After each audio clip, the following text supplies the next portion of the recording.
kali ini kami percaya kami tidak akan berlarut dalam kesedihan, tapi kami mau menaruh pengharapan kami ke dalam tangan Tuhan. Hiburkanlah, kuatkanlah, berkatilah keluarga ini, bahkan kami semua, sehingga pada saat keluarga berada di masa-masa berduka di tempat ini, mereka terus mendapatkan kekuatan penghiburan dalam Roh Kudus. Oleh anugerah Tuhan, kami siap diberkati kebenaran-Mu. Haleluya. Amin. Selamat siang, Shalom, Bapak Ibu Saudara sekalian, sidang perkampungan yang dikasihi Tuhan Yesus. Atas nama Kepala Gereja Yesus Hidup Sejati dan semua pekerja mengucapkan turut berduka sepenanggungan bagi ibu, anak-anak, dan keluarga mantu, cucu dan semua keluarga besar. Tentu saja kita berkumpul di ruang duka ini semua punya alasan yang sama, yaitu turut sedih berduka cita. Ya. Yang berbeda dengan yang kita tinggal sekarang ini. Ayat firman Tuhan dalam Yohanes 14 ayat 2 dan 3 berkata, di rumah Bapakku banyak tempat tinggal, banyak, gak sedikit. Aku pergi untuk menyediakan tempat bagimu. Ya. Kita tahu bahwa hari ini ketika telah berpulang Bapak Nyobi Jiang,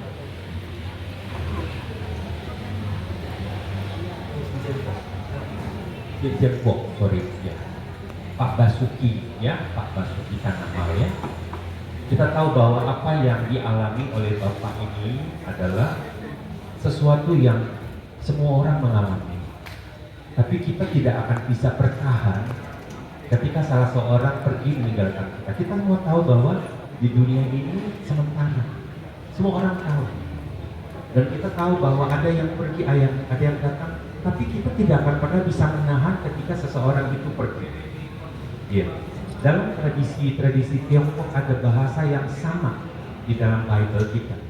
Di dalam Alkitab kita ada bahasa yang sama.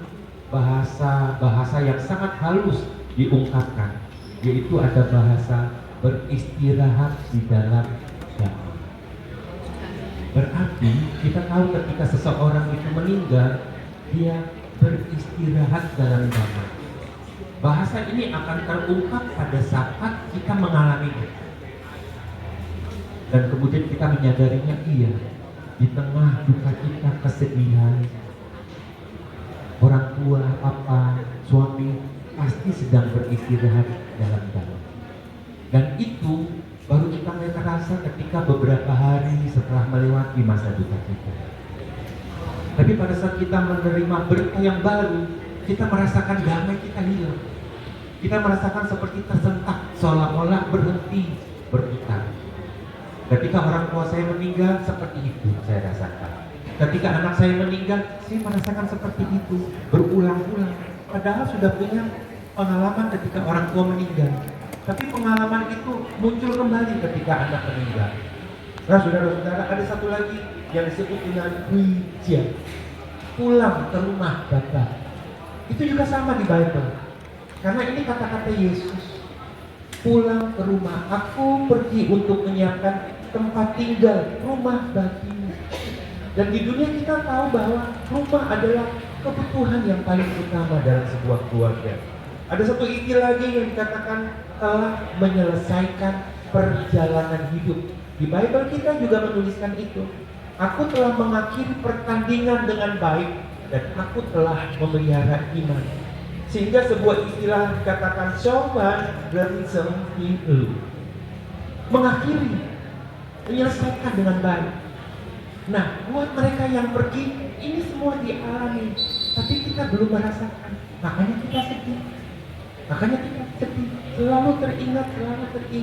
Kesedihan itu adalah normatif manusiawi. Yesus ketika mendengar Lazarus meninggal sudah 4 hari dikuburkan, dia menangis. Ini adalah alamiah. Tidak ada orang berkata, jangan sedih, tidak bisa. Yang namanya ditinggalkan, pergi, itu pasti membawa kesedihan. Sudah dikasih Tuhan, aku telah menyelesaikan perjalanan hidup. Ketika Paulus berkata seperti itu, ya, dia tahu ada janji Tuhan Yesus. Maka ketika dia mengakhiri perjalanan hidup di bumi, dia tinggal di rumah Tuhan.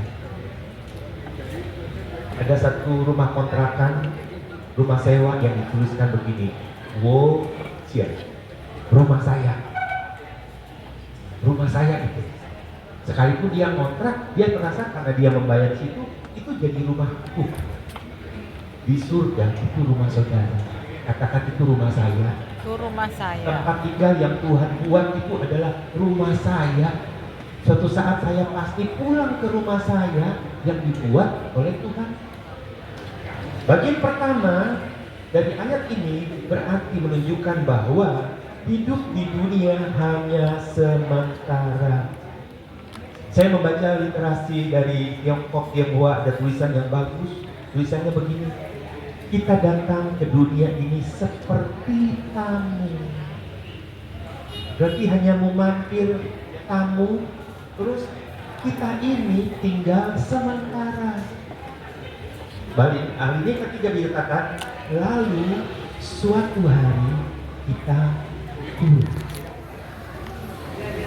Ini bagus sekali, ya, karena setiap orang Chinese, orang Tionghoa pasti akan dipikirkan pertama adalah rumah.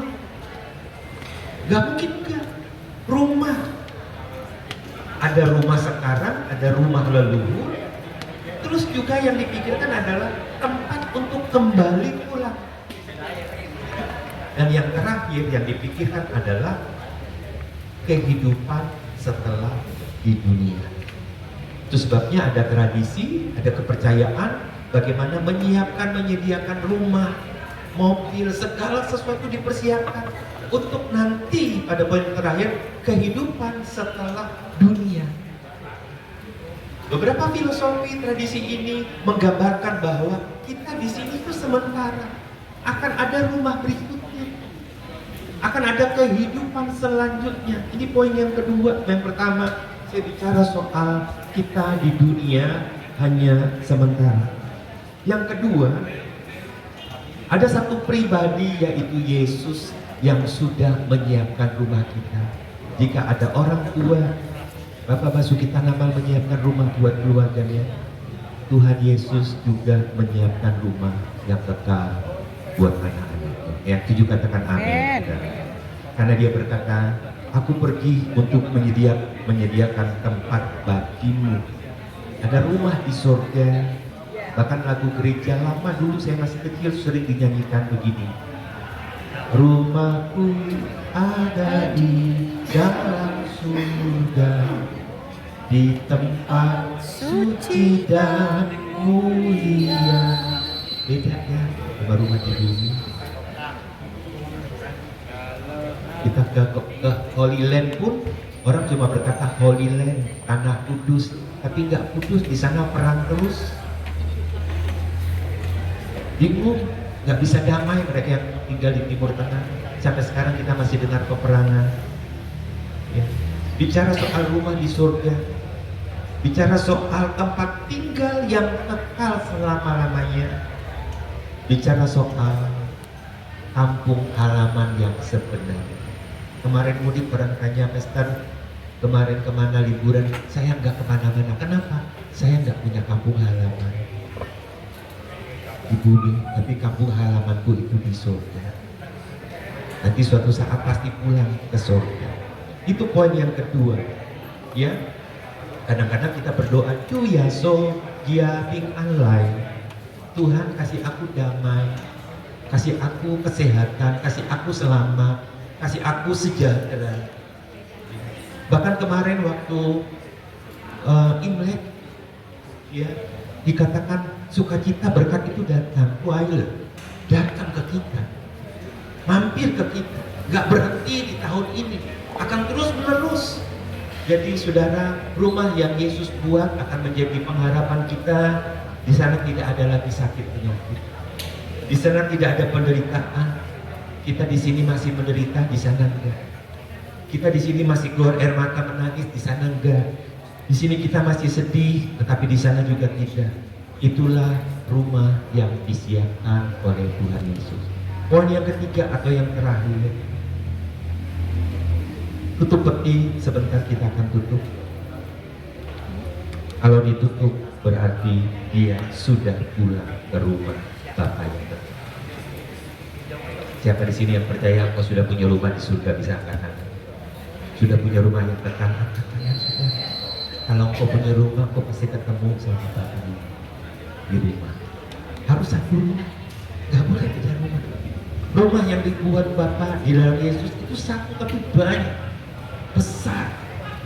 Dan dalam poin yang ketiga ini dikatakan bahwa sebuah momen aku akan datang kembali dan menjemputmu.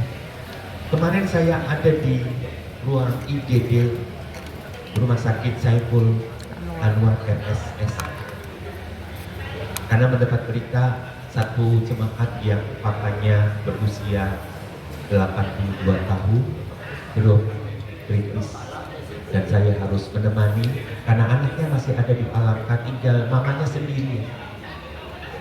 Saya telepon dan kita jumpa di ruang IGD. Saya diajak masuk.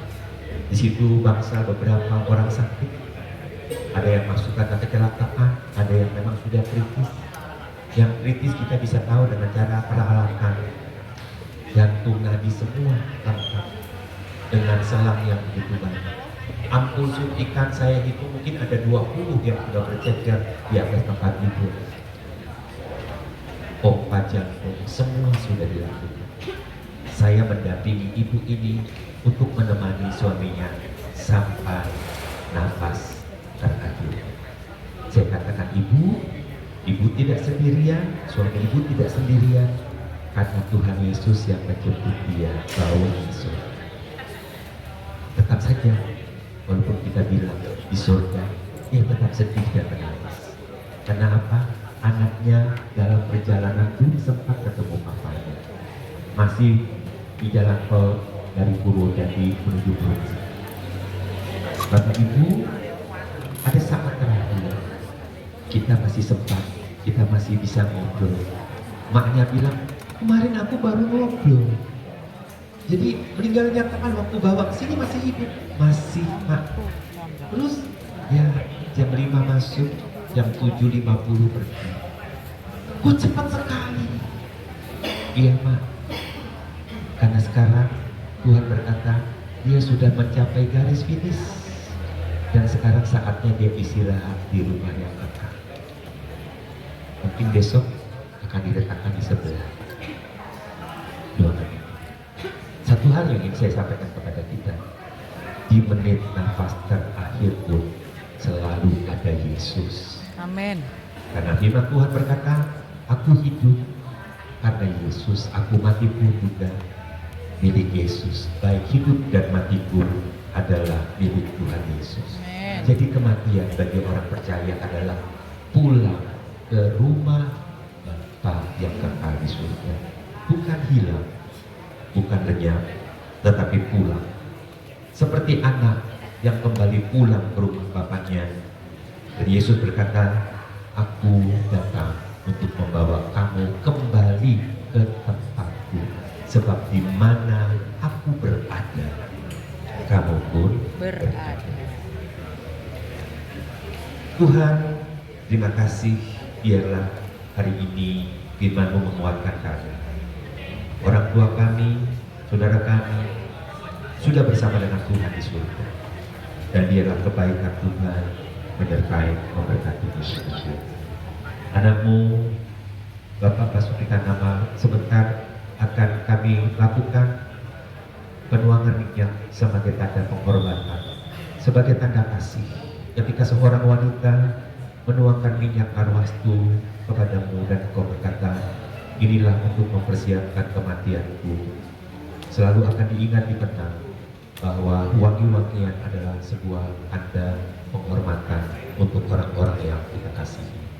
Itu sebabnya Tuhan Yesus, biarlah hari ini kami akan berdoa kepada keluarga ini, kepada istri, kepada anak, mantu, cucu, dan semua keluarga besar. Diberkati hidup mereka, dikuatkan, dihiburkan dengan Roh Kudus. Tuhan membawa mereka lebih jauh, menghibur mereka dari lembut hati dan duka kita di dalam nama Yesus. Diberkati hidup mereka dalam damai sejahtera pertolongan Tuhan. Diberkati dengan kekuatan Tuhan dan pertolongan Tuhan Yesus. Mulai sekarang mereka tidak sendirian, mereka tidak akan pernah kehilangan. Tapi ada Yesus yang memberikan kasih dari keluarga mereka yang sudah tua. Terima kasih Tuhan Yesus, kami akan melakukan prosesi penuangan minyak di dalam nama Bapa, Putra, dan Roh Kudus, yaitu dalam nama Tuhan Yesus Kristus. Haleluya. Amin.